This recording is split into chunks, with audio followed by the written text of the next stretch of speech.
Greetings everybody! Are you curious how the next rotation will impact your strategy? This is for you.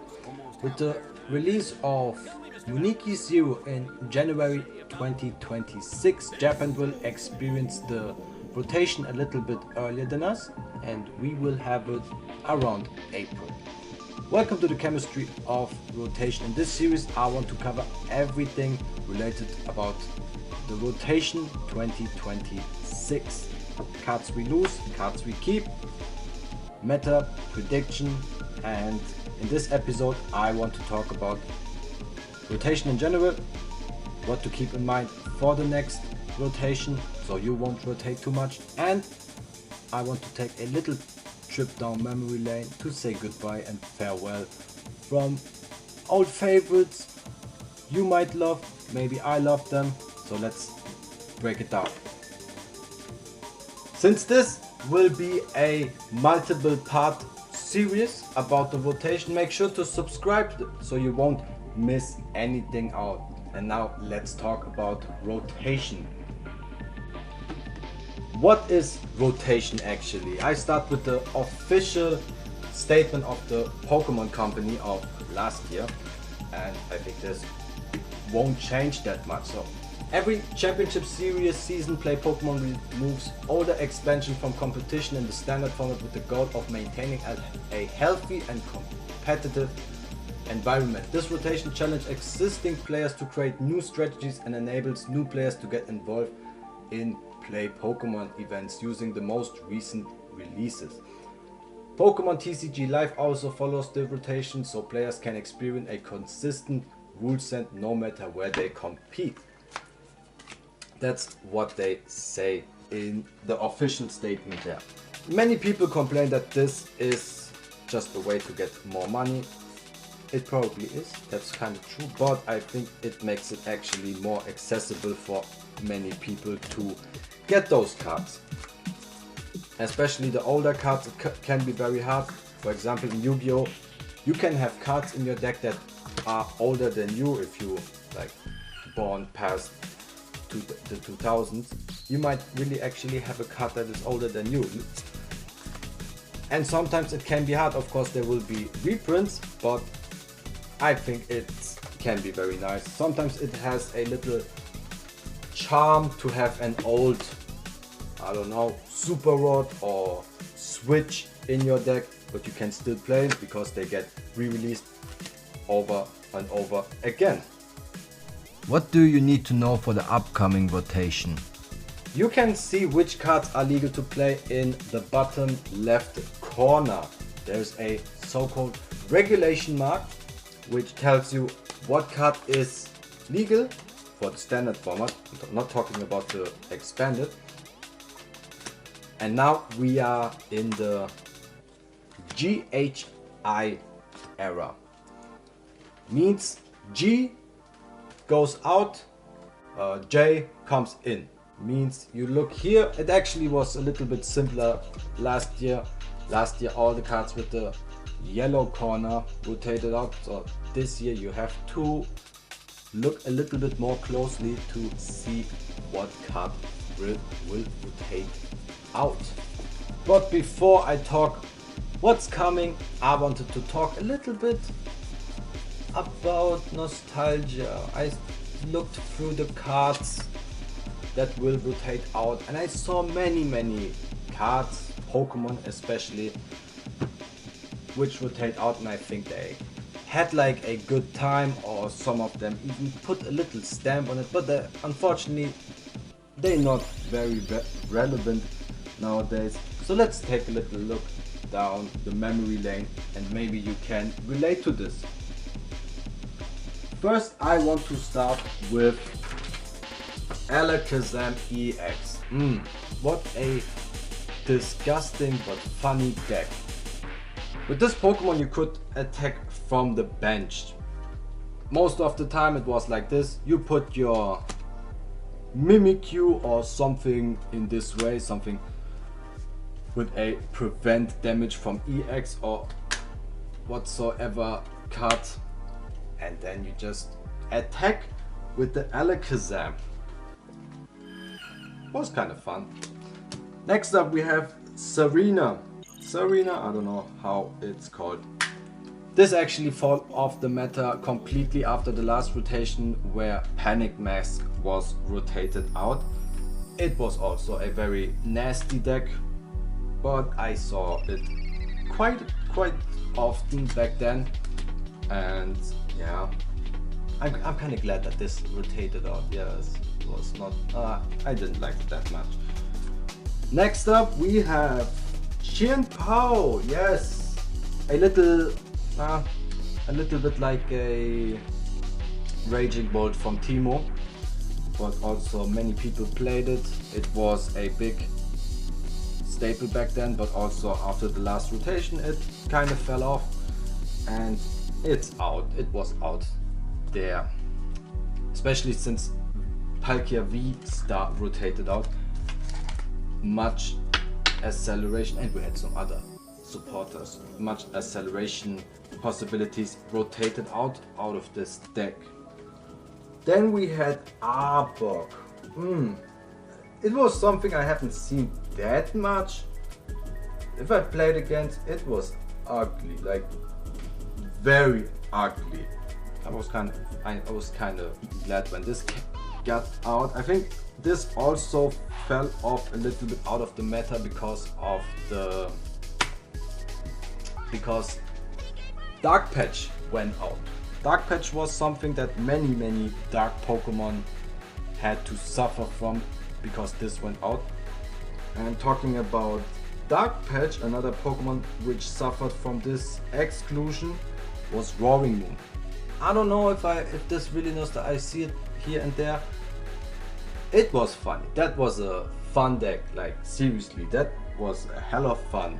Sometimes playing with it, sometimes playing against it. I remember one time with my Dragapult, I had a nasty 6 price KO on this, thanks to the Frenching Gouging.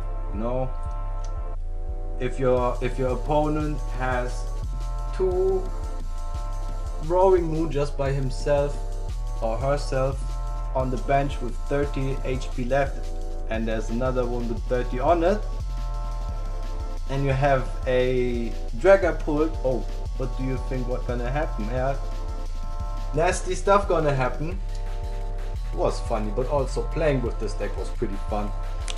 You could knock out anything, like anything. There was nothing that you could not knock out with this one. But still, Dark Patch out, Roaring Moon, nah, kind of fell off. Too bad. And what else do we have? Oh yeah, Garchomp EX, also nice Pokemon. Had some pretty nice attacks here. I don't know why this actually fell off. I don't have a deck list right now, but I don't see it that much anymore. So, and I haven't played this, so I don't know why this in particular fell off the meta. What else? Oh yeah, Banette EX. Ooh, the item lock before Badu, and then you had the second attack Poltergeist. I just have it here. Poltergeist, you can't play any. With the first one, you can't play any item cards, and with the second one, you make 60 per every trainer card. Not just item, but stadium too, whatever. 60 damage for each trainer card in your hand. Damn, that was pretty. That was cruel. Like, I think everybody hates item lock. It's a nasty thing. Next up, Noivern. Noivern. I remember this one, the Dragon Noivern, not the normal type Noivern. I remember once I played with my Raging Bolt, and if you know the first attack of Noivern, this Pokemon is unaffected by the damage of basic Pokemon. And now play the pre-Owl Raging Bolt against this deck. You just sit there. If you don't have a gust effect, you're done. You're absolutely done with this. Well, and what else do we have? Oh, Iron Valiant. Kinda niche, I think this was not played very much. Like this was really a niche deck. But it was fun. It was one of those first turn donk decks would really try to just get your opponent all the damage counters, switch, maybe a rescue board, and then you try to first turn knock out your opponent's active as long it has not too much HP on it.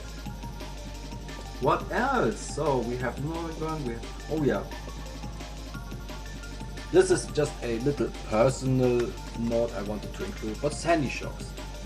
Sandy Shocks was actually a inclusion of myself in my Raging Bolt deck.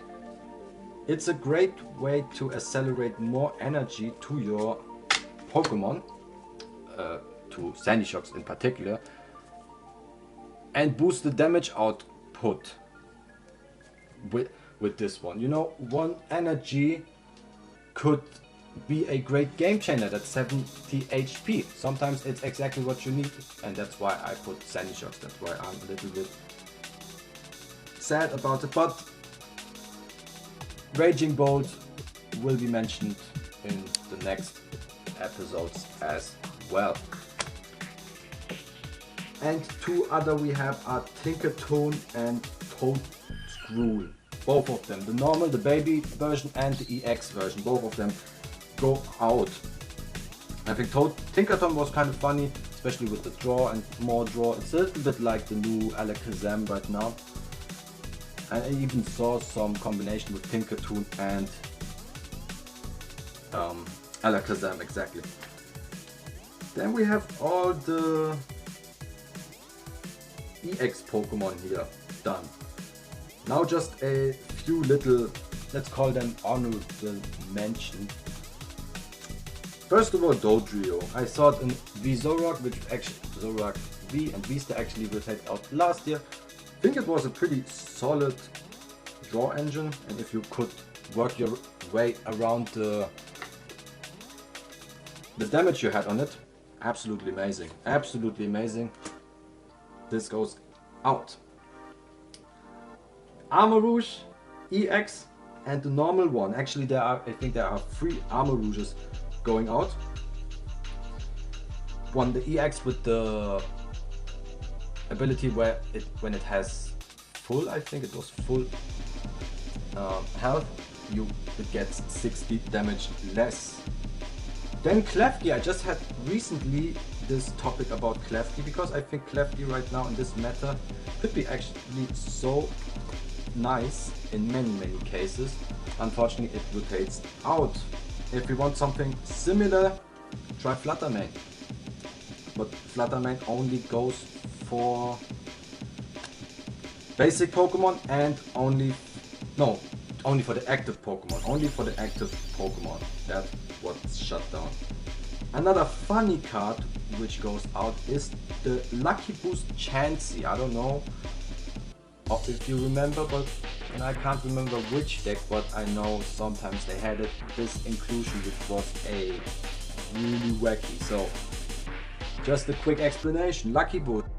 If you draw this card from your prize cards, put it on the bench, and if you do so, flip a coin. If this coin is heads, draw a prize card more. Other Pokemon which is a little bit more relevant, I would say, is Ditto Transformative not Staff. Another inclusion for Raging Bolt, which rotates out, unfortunately. Yeah. Then we have Aegislash. Oh yeah, Aegislash also was a nice deck. Another kind of stall. Also can be a little bit nasty, but it was fun too. Especially sometimes people put it with the EX. Sometimes. And then we have one cute fella. That is Scobbit.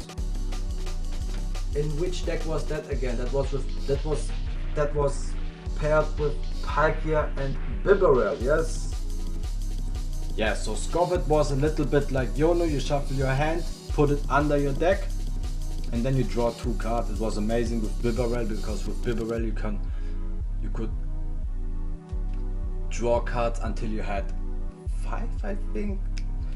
Yeah, it was kind of funny. I think this was a good synergy with New or some others, but also fell completely off even after the last rotation. But now it's gone. It's gone. So if you had any ideas with this one, unfortunately it's out. This is so far, as I said, these are just decks I wanted to talk about, because as I said, some of them they were pretty decent or consistent, had pretty good, and some they just had made their stamp on the Pokemon TCG back then. I remember them good, some for better reasons, some for worse reason, but I just wanted to talk a little bit about them before I go to the really relevant Pokemon. And that wraps it up. I talked a little bit about what rotation is and what that means for the next rotation, and I talked a little bit about decks back then. Let me know what deck you played back then, or maybe I missed some deck which was very niche. You know, sometimes you just don't play against a deck like Arbok. I think I played 2 times against Arbok in live. Let me know, and make sure to subscribe to see my next episode of the chemistry of rotation. Next episode is about the relevant Pokemon which will rotate out. And if you made it that far, don't forget to like. I would really appreciate that. So see you next time. Peace.